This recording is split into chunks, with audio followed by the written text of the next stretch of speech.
The listening part of Occupational English Test has 3 parts, and in each part, you hear a number of different extracts. At the beginning of the test, you will hear a beep sound. You have time to read the questions before you hear the extracts. You will hear each extract only once. You have to complete your answers as you listen. At the end of each test, you will be given 2 minutes to check answers. Part A. In this part of the test, you hear 2 different extracts. In each extract, a health professional is talking to his patient. For questions 1 to 24, complete the notes with the information you hear. Now look at the notes for Extract 1. Extract 1, questions 1 to 12. You hear a doctor talking to a patient called Sadeth Dogli. For questions 1 to 12, complete the following notes with a word or short phrase. You now have 30 seconds to look at the notes.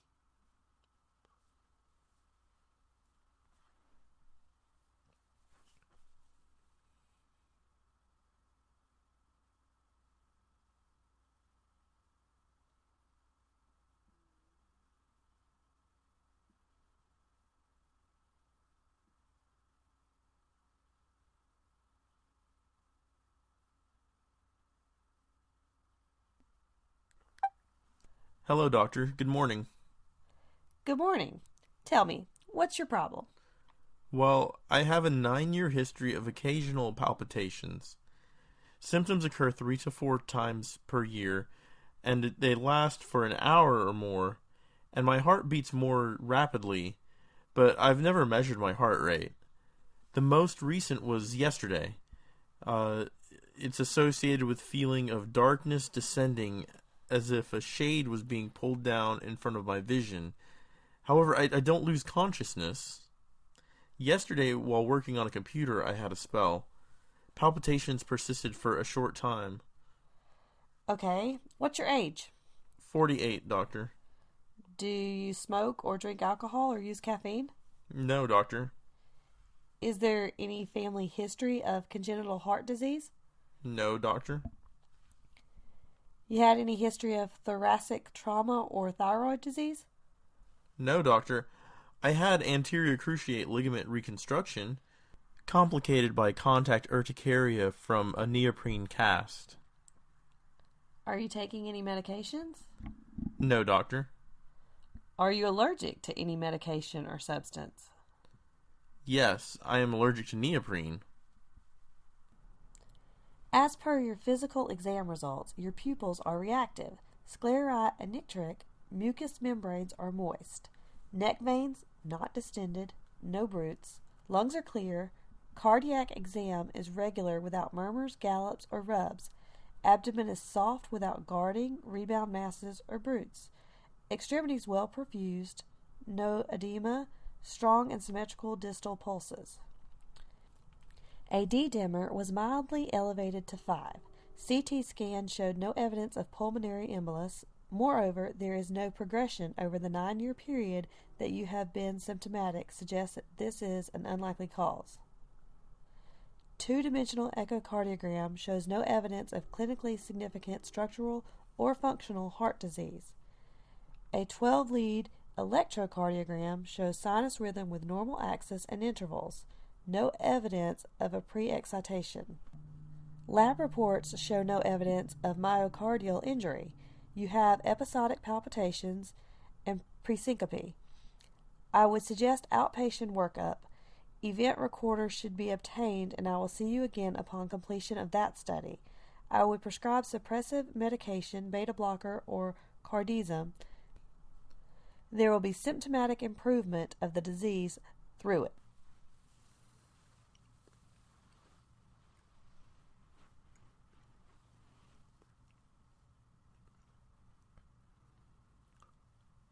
Exam 2, questions 13 to 24. You hear a physician talking to a patient called Dora Ikem Akunili. For questions 13 to 24, complete the following notes with a word or short phrase. You now have 30 seconds to look at the notes.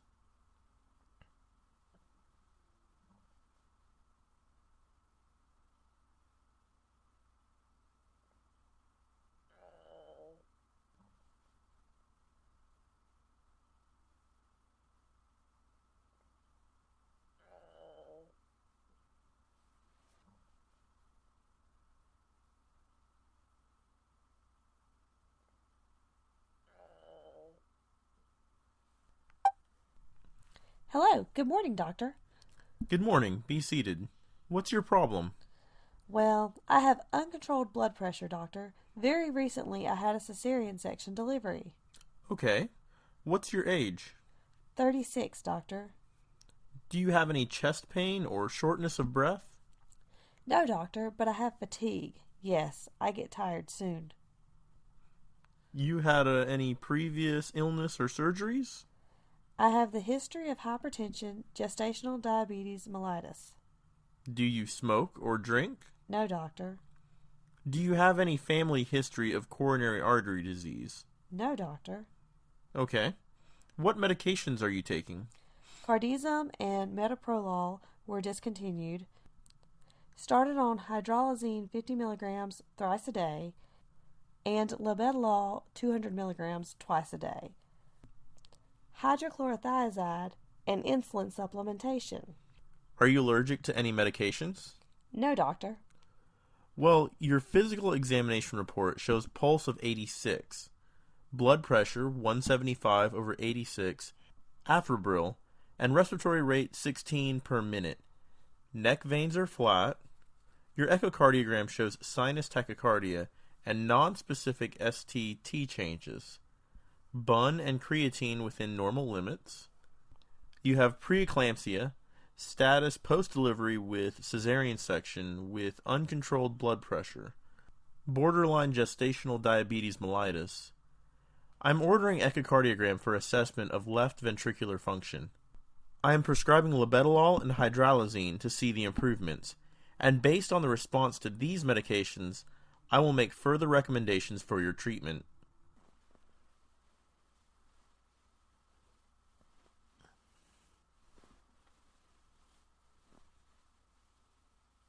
This is the end of Part A. Now look at Part B.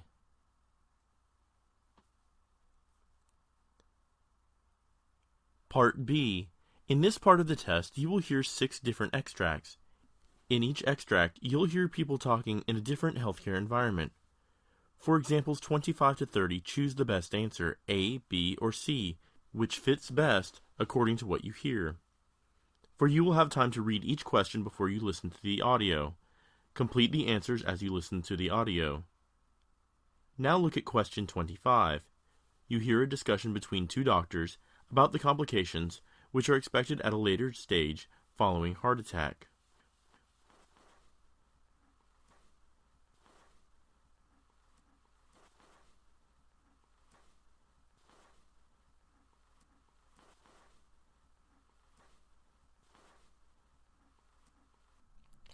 Hello, doctor. What types of complications are expected at a later stage following a heart attack? Well, there are certain complications that arise at a later stage following heart attack. In the condition called aneurysm, a scar tissue builds up on the damaged heart wall, resulting in blood clots, low blood pressure, and abnormal heart rhythms. In the condition called pericarditis, the lining of the heart becomes inflamed, causing serious chest pain. Angina occurs when there is not adequate oxygen to reach to the heart, causing chest pain. During congestive heart failure, the heart beats very weakly, leaving a person feeling exhausted and breathless. In the condition called edema, fluid accumulates in the legs and ankles, causing them to swell. Loss of erectile function is caused by a vascular problem. Loss of libido or loss of sexual drive happens, especially in the case of men.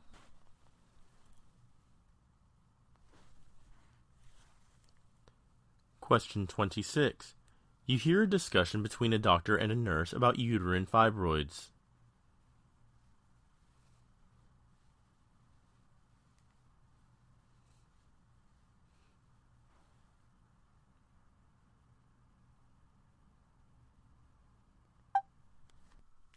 Hello, doctor. What are uterine fibroids? Well, uterine fibroids are benign tumors that may grow in various parts of the uterus of a woman. Intramural fibroids are the most common type of fibroid that appear within the muscular wall of the uterus. Intramural fibroids can grow larger and stretch the womb. Subserosal fibroids form on the outside of the uterus called the serosa. and may grow large enough to make the womb appear bigger on one side. Submucosal fibroids bulge into the uterine cavity. Pedunculated fibroids are attached to the uterine wall by a stalk-like growth called a peduncle, which is the main difference between pedunculated fibroids and other fibroids. If a pedunculated fibroid forms in the middle muscle layer or myometrium of the uterus, then it is called pedunculated submucosal fibroid, and if it forms outside the uterus, it is called a pedunculated subserosal fibroid.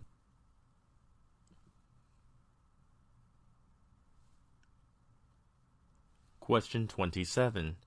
You hear a discussion between a doctor and a nurse about acquired digital fibrokeratoma.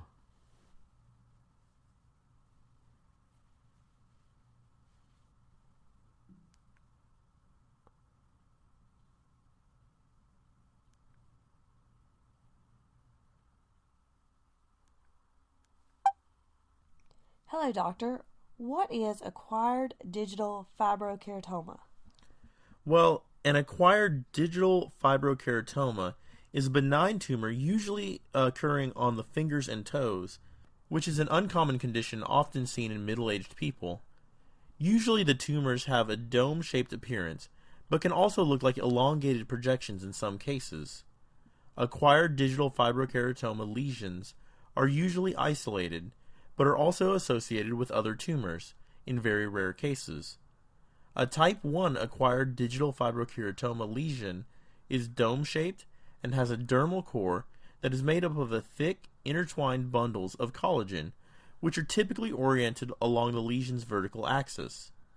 There are numerous capillaries, thin elastic fibers, and fibroblasts between the bundles of collagen.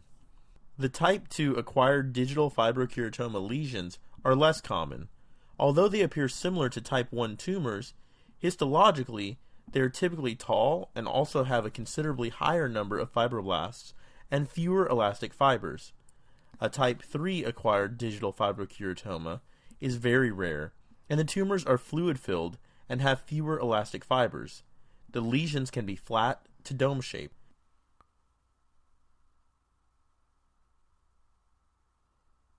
Question 28.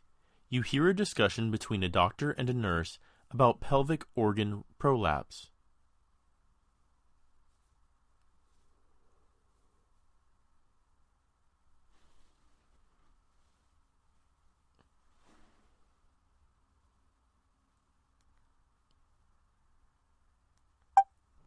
Doctor, what is pelvic organ prolapse? Well, pelvic organ prolapse refers to the condition in which one or more of the pelvic organs suffers descent from their normal position in the pelvis.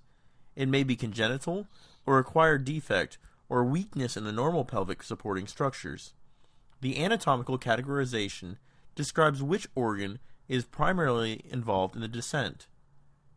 Urethral involves the anterior vaginal wall, and urethra descend into the vaginal opening. Cystocele involves descent of the anterior vaginal wall and bladder. Cystourethral involves the prolapse of the bladder and urethra along the anterior vaginal wall. Uterovaginal prolapse involves the descent of the uterus, the cervix, and the vaginal vault. Enterocele prolapse of the posterior uppermost part of the vagina with loops of small intestine that have accumulated inside. Rectocele involves descent of the lower posterior wall of the vagina and the rectum which bulges into it.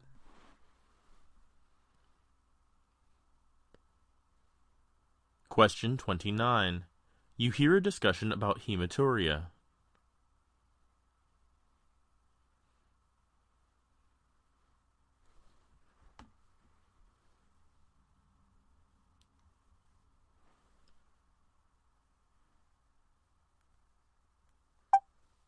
Hello, doctor. What is hematuria? Well, hematuria is a health condition that is identified by the presence of blood in the urine. Microscopic and macroscopic are the two major classifications of hematuria. The different types of hematuria categorized based on the cause are: infective hematuria is caused due to pyelonephritis, cystitis, or urethritis. Stones-related hematuria is caused due to staghorn calculi, calcium stones, or uric acid stones. Trauma-related hematuria is caused due to pelvic trauma, renal injuries, or foreign bodies. Renal hematuria is caused due to immunoglobulin A nephropathy, hereditary nephritis, medullary sponge kidney, or thin basement membrane diseases. Latrogenic hematuria is caused due to recent endoscopic procedure, transrectal ultrasound, traumatic catheterization, radiation, indwelling ureteric stents, renal biopsy, extracorporeal shockwave lithotripsy. Benign hematuria is caused due to strictures, renal masses, or benign prostatic hypertrophy. Malignant hematuria is caused due to prostate acinar adenocarcinoma, or renal cell, transitional cell, squamous cell, or urothelial cell carcinoma.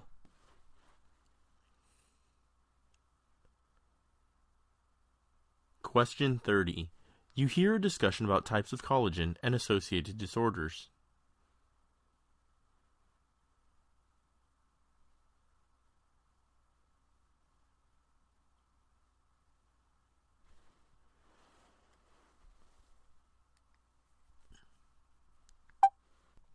Doctor, can you explain different types of collagen and associated disorders?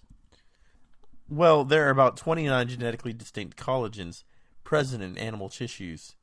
Collagen types 1, 2, 3, 5, and 11 self-assemble into D-periodic cross-striated fibrils. Here, the D is about 67 nanometers, and there is characteristic axial periodicity of collagen. Type 1 collagen is found throughout the body except in cartilaginous tissues. It is the main component of bone. It is also synthesized in response to injury and in fibrous nodules in fibrous diseases. Type 2 collagen is the main component of cartilage. It is also found in developing cornea and vitreous humor. These are formed from 2 or more collagens or copolymers rather than a single type of collagen. Type 3 collagen is found in the walls of arteries and other hollow organs and usually occurs in the same fibril with type 1 collagen. Type 4 forms the basis of cell basement membrane. Type 5 collagen and type 11 collagen are minor components of tissue and occurs fibrils with type 1 and type 2 collagen respectively. Type 5 forms cell surfaces, hair, and placenta.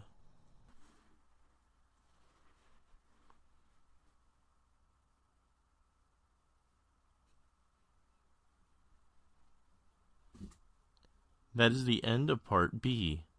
Now look at Part C.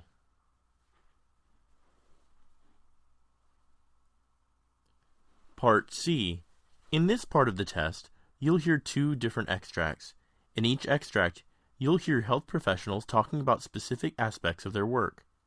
For questions 31 to 42, choose the answer A, B, or C, which fits best according to what you hear. Complete the answers as you listen to the audio. Now look at Extract 1. Extract 1, questions 31 to 36. You hear the discussion between a senior doctor and junior doctors about volvulus. You have 90 seconds to read questions 31 to 36.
Hello everybody. I am going to explain to you about volvulus. The word volvulus is derived from the Latin term. It is a subtype of abnormal gastrointestinal rotation. In volvulus, a loop of intestines is twisted at a point along the mesentery, attached to the gastrointestinal tract. Volvulus may result in bowel obstruction that is considered as a medical emergency. Because there is not a blockage, but there is also a compromised vascular supply to the gut. There are 4 primary mesenteries found within the abdomen, and as a result of it, there are 4 corresponding primary types of volvulus: gastric, midgut, cecal, and sigmoid volvulvi. Gastric volvulus occurs when our stomach twists at least 180 degrees around its mesentery, resulting in obstruction of the bowel. Patients with gastric volvulus may be present with Borchards triad, which are spontaneous and severe epigastric pain, uncontrolled producing vomiting, noises without a vomit, due to the impossibility of passing a nasogastric tube through to the gut. There are 2 subcategories of gastric volvulus. Organoaxial volvulus tends to occur after traumatic events or hernia of the periesophageal area. The stomach rotates along its long axis, that is along the path between the pylorus and the cardia. This condition is usually symptomatic when the rotation is more than 180 degrees and causes ischemia in addition to obstruction. Mesenteroaxial volvulus tends to occur very frequently in children. The rotation of the stomach along its short axis, that is along the path perpendicular to organoaxial, or the pathway between the lesser and greater curvatures of the stomach. The treatment of gastric volvulus, which may involve an emergency laparotomy, insertion of gastrostomy, percutaneous tube, and hernia and diaphragmatic damage repair. The surgery is primarily aimed to reduce the degree of twisting and prevent any chances of recurrence while taking care of factors that create a predisposition. Midgut volvulus begins in newborn with sudden bilious vomiting. In addition, the abdomen becomes tender as it fills with fluid that accumulates within the bowel lumen, and followed by inflammation of the peritoneum and shock. Patients with midgut volvulus typically have a corkscrew sign visible on fluoroscopy, contrast examination, which is a spiral appearance of the bowel. Another imaging technique, such as ultrasound and computed tomography, show a whirlpool sign, which is used to denote twisting of the bowel on itself.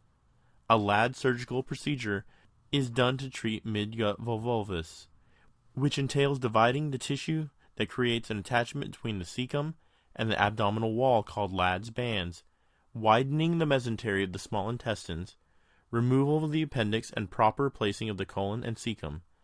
Patients with sigmoidal volvulus often have abdominal bloating, constipation, and nausea that may or may not be accompanied by vomiting.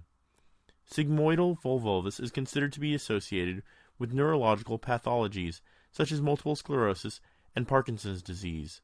The causes of sigmoidal volvulus include the South American Chaga disease, laxative use, and diets rich in fiber. A whirlpool sign is also seen in sigmoidal volvulus on imaging. In addition, a coffee bean sign may be seen on the abdominal X-ray that will look like an inner tube that is bent. In most of the cases, the insertion of a rectal tube is found to be successful in treating sigmoidal volvulus. Cecal volvuli are predominantly associated with 2 predisposing factors: lack of thorough peritoneal fixation and fulcrums such as abdominal masses or adhesions. Patients with cecal volvuli tend to have distended abdomens in addition to colicky, abdominal pain, and vomiting. Nearly half of the patients with cecal volvuli tend to have a cecum that is abnormally rotated in an axial plane, while the remainder have a cecum that inverts in addition to twisting. Treating cecal volvuli may involve laparotomy, hemicolectomy, or cecostomy.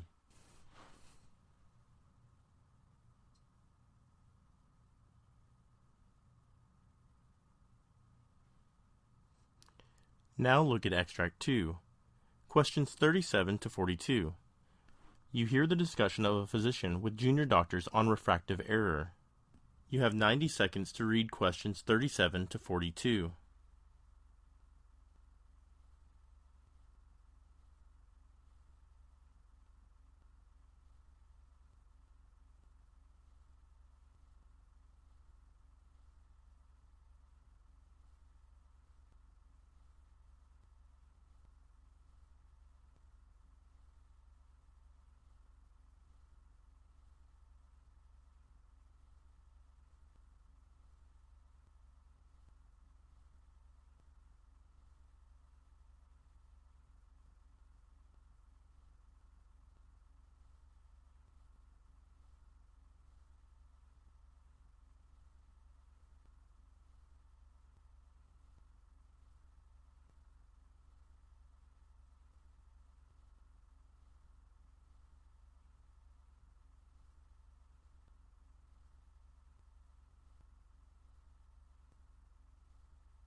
Hello, doctor. What is refractive error and what are the types of refractive error? Well, a refractive disorder is an ocular condition caused by changes in the eye shape that prevents light from being focused sharply on the retina, creating vague images. The causes may range from congenital shortening or lengthening of the eyeball through variations in the shape of the cornea to anomalies of the lens. During the process of refraction, the light bends when passing through the cornea and the lens. This helps direct light from the objects we view exactly on the macula, the part of the retina that has the maximum number of cone cells, which are the photoreceptors responsible for detailed and sharp vision. Myopia or short-sightedness happens when the eye refracts light so much that the rays converge to a spot in the front of the retina, leading to a blurred image when one looks at objects that are beyond a certain distance. However, objects that are close can be seen clearly, as the light rays are divergent at their origin, and so undergo the right amount of refraction. The eyeball in such people may be too long, or the cornea may be bulged more than usual, leading to the focusing of light before it reaches the retina. The condition is usually diagnosed in childhood, between 8 and 12 years. It stabilizes in the years between 20 and 40 in most cases. A family history of myopia may predispose to the condition. It is correctable using prescription eyeglasses, contact lenses, or refractive surgery such as keratoplasty. People with high myopia have a greater risk of future retinal detachment. Hypermetropia is also called long-sightedness, that occurs when light rays reflect too little and so focus beyond the retina, leading to poor vision for near objects. However, light from more distant objects is parallel, and so usually comes to a focus at the retina with this lower level of refraction. Some hyperopic people cannot see well regardless of the distance of the object. The eyeball may be shorter, or the cornea flatter than usual, or the lens may have less refractive power than is normal. Like myopia, eyeglasses, contact lenses, or surgery may be recommended for correction. Astigmatism is a condition in which the shape of the cornea is uneven. For example, it may be curved more in one direction than the other, or show areas where different curvatures. As a result, light rays are scattered and come to focus at different spots on the retina rather than forming a single sharp image. This leads to blurry vision. Eyeglasses are usually recommended, but contact lenses to smooth the refractive surface and refractive surgery to chisel the cornea to a smooth contour may also work well. Presbyopia is a refractive error caused due to aging. As the lens inside the eye ages, it loses its power to change shape, with the pull of the ciliary muscles in response to the need for greater or less refractive capability. As a result, it becomes less able to accommodate itself, so as to focus light from nearby objects clearly. Near vision becomes a problem, leading to the characteristic picture of people over the age of 35 or 40 holding books farther away than usually in order to see them clearly. Eyeglasses are the best way to correct presbyopia. Bifocal glasses have two different refractive powers, with the lower part being designed for reading and the upper part designed for distant vision.